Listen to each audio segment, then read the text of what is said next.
There's a voice in your head. It doesn't use a microphone.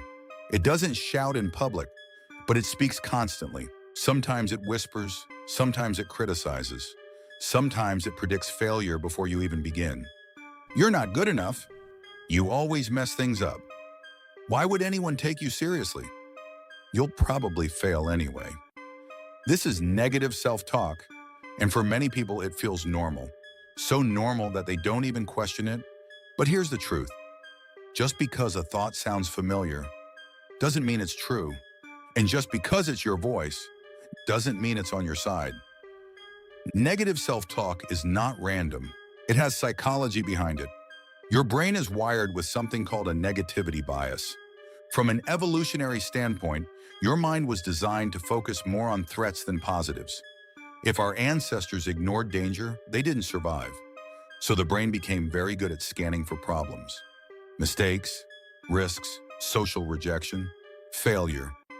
The problem is, in modern life, this bias turns inward. Instead of just scanning the environment for danger, your brain starts scanning you. What's wrong with me? What could I have done better?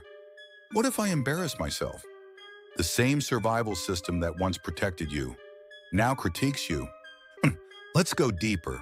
Negative self-talk often begins in childhood, not because you were weak, but because children absorb everything. A careless comment from a teacher, constant comparison from parents, teasing from classmates, high expectations without emotional support. Over time, those external voices become internalized.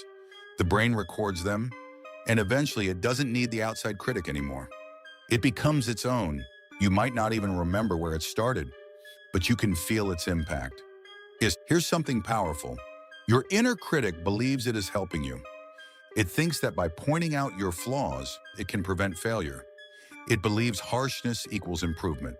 If I'm hard on myself, I'll do better. If I expect the worst, I won't be disappointed. If I criticize myself first, others won't hurt me as much. This is psychological self-protection, but it's misguided. Because research consistently shows that self-criticism doesn't improve performance long-term. It increases stress, it reduces confidence, it feeds anxiety, it weakens resilience. You don't grow stronger by attacking yourself. You grow stronger by understanding yourself. Negative self-talk also thrives on cognitive distortions. These are mental shortcuts your brain uses, but they're often inaccurate. For example, all or nothing thinking. If I'm not perfect, I'm a failure. Mind reading. They probably think I'm stupid. Catastrophizing. This mistake will ruin everything. Overgeneralization. I failed once. I always fail. These distortions feel real, but they're patterns and not facts. Your brain presents them confidently, but confidence is not evidence. Let's talk about identity. When negative self-talk repeats long enough, it stops feeling like a thought and starts feeling like who you are. Not I made a mistake, but I am a mistake. Not I failed, but I'm a failure. This shift is dangerous because behavior follows identity. There's also a neurological component. Every thought you think strengthens certain neural pathways. The more you repeat a thought, the easier it becomes to think it again. Negative self-talk becomes automatic because it has been rehearsed thousands of times.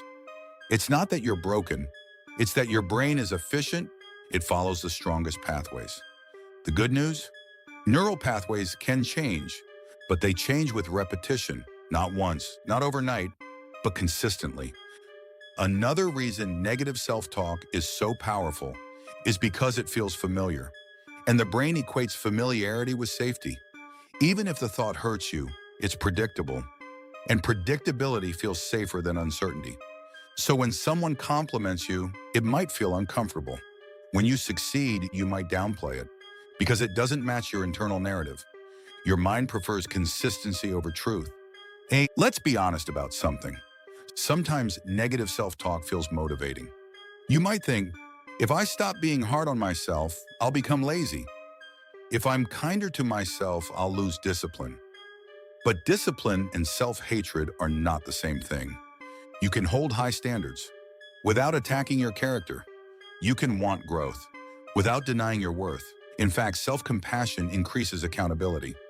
Because when you're not drowning in shame, you can evaluate mistakes clearly. Shame says you are bad. Growth says you can improve. One paralyzes, the other empowers. Now consider this. Whose voice does your inner critic sound like? A parent, a teacher, a past partner, society? Often negative self-talk is inherited. It's a collection of messages absorbed over time. But here's the empowering part. If it was learned, it can be unlearned. Not by force, but by awareness. The first step is noticing, not judging, not suppressing, just noticing. When the thought appears, I'm so stupid, pause and instead of agreeing automatically and ask, is this a fact or a reaction? What evidence do I actually have? Would I say this to someone I love? That last question is powerful because most people speak to themselves in ways they would never speak to a friend. You deserve the same kindness you offer others. There's a practice in psychology called cognitive restructuring. It doesn't mean replacing negative thoughts with fake positivity. It means challenging distortions. For example, instead of, I always mess things up, try, I made a mistake in this situation. Instead of, no one respects me, try, I felt unheard in that moment. Specific language weakens exaggeration. Accuracy softens cruelty. You're not gaslighting yourself into positivity. You're correcting imbalance. It's also important to address the emotional root. Negative self-talk often masks deeper feelings. Fear of rejection, fear of abandonment, fear of failure, fear of not being enough. When you insult yourself, you might actually be afraid. If you can identify the fear underneath, you gain control. Instead of attacking yourself, you can comfort the fear. For example, I'm scared this won't work. That's honest, and honesty is easier to work with than self-hatred. Let's talk about comparison. Social media has amplified negative self-talk. You see curated highlights of other people's lives, achievements, success, confidence, attractiveness, and your brain compares your behind the scenes to their highlight reel. Comparison fuels the critic. But remember, you are comparing your insecurities to someone else's presentation. It's an unfair equation, and unfair comparisons produce distorted conclusions. Now imagine something different. Imagine treating your inner voice like a coach instead of a bully. A coach corrects you, but believes in you. A bully attacks your identity. If your inner voice says, you didn't prepare enough for that presentation, that can be useful.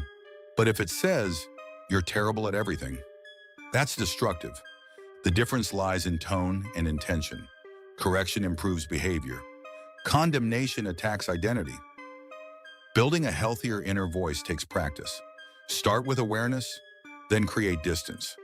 Instead of I am worthless, say I'm having the thought that I'm worthless. That subtle shift reminds you, a thought is not a fact. It's an event in the mind, and events pass. Also, feed your brain evidence. Negative self-talk thrives on selective memory. It remembers every mistake and forgets every success. So consciously recall times you handled difficulty, times you showed courage, times you improved. Write them down if you need to, because your brain needs balanced data. There will be days when the critic is louder. Stress amplifies it, fatigue strengthens it, failure triggers it. That doesn't mean you're regressing. It means you're human. The goal is not to eliminate negative thoughts entirely. The goal is to reduce their authority. They can speak, but they don't get the final decision. Over time, as you practice awareness and compassion, something shifts. The voice softens. Not because you silenced it violently, but because you replaced it gently, with truth, with nuance, with self-respect. You begin to understand that mistakes are behaviors, not identities. That growth is messy.